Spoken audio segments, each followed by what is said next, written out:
या गोष्टीला जवळपास 6 ते 7 वर्षे उलटली आहेत. मी तेव्हा शाळेत 8वी इयत्तेत शिकत होते. आम्ही आमचं राहतं घर सोडून नुकतंच नवीन घरात राहायला आलो होतो. गणेशोत्सव नुकताच झाला होता आणि नवरात्रीचे दिवस सुरू होते. आरती वगैरे आटपून मी नुकताच घरी आले होते. नवरात्र असल्याने उपवास केला होता. फराळ खात मी टीव्ही पाहत बसले होते. घरातले सगळे कधी झोपून गेले होते. टीव्ही पाहत असल्यामुळे मला वेळेचे भानच राहिले नाही. काही तासानंतर मी घड्याळात वेळ पाहिली तर रात्रीचे 2:30 वाजून गेले होते.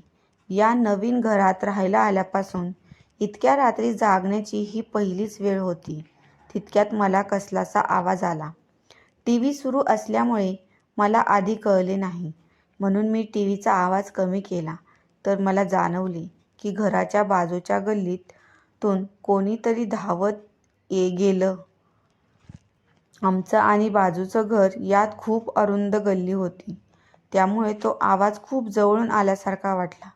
मी दुर्लक्ष करण्याचा प्रयत्न करू लागले, पण तसाच आवाज आत घराच्या मागच्या बाजूने येऊ लागला.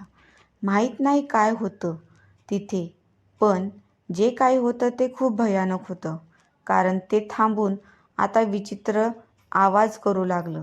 मी इतकी घाबरले की आतल्या खोलीत धावत जाऊन आजीच्या कुशीत जाऊन झोपली. दुसऱ्या दिवशी मी तापाने फणफणत होते. मला घरच्यांनी खूप विचारले की काय झाले अचानक, पण मी त्यांना काहीच सांगितले नाही. मला माहीत नाही त्या रात्री मी काय अनुभवले, पण तो प्रसंग खूप भयानक होता.